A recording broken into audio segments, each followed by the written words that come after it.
نوشته هم خوشگلی قربونت برم دورت بگرم، نوشته هم بلدی برقصی نوکرتم دورت بگرم، بعد نوشته هم آشپزیت خوبه. داری با من صحبت میکنی؟ چه اعتماد برم؟ هم خوشگلی هم بلدی برقصی هم آشپزیت خوبه. قطعا با من صحبت قطعا نمیکنین چون ویدیو رو دیگه. بریم ویدیو ادامه.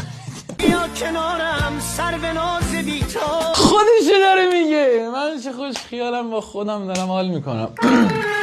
و هم خوشی هم بلدی برقصی هم آشپزیت خوبه. بیا کنارم زیر تاق محتاب. جدا خیلی ترکیب خفنیه، عاشق این ترکیبم. بعد میدونستین بچه‌ها من دقیقا همین جوری میرقصم تو موقع آشپزی. حالا نه دقیقا همین جوری، یه خورده حالا دستام مثلا یه خورده بازتر میکنم، یه خورده حالت روانی طور با خودم عشق میکنم دیگه. یعنی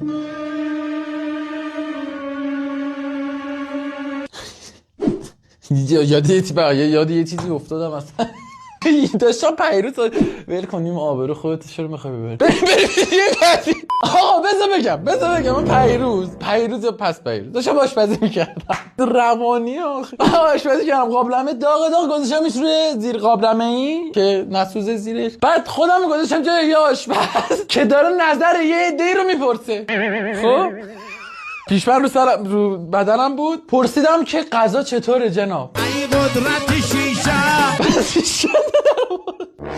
پیشمندو داره بردم رفتم اونور کابینت وایستادم با چنگال اینجوری زدم خوردم، گفتم من که خیلی دوست دارم. ای قدرت تریای. بعد خودم و جای یه شخص دیگه ای توی یه جای دیگه ای اصلا قرار دادم، ولی اون بعدش اومد. یعنی خود من که گذاشتم رو جای یه شخص دیگه ای اون خوشش نیومد، همون نفر اولیه فقط خوشش اومد. این برای شما عجیبه، برای خودم خیلی عجیب بود.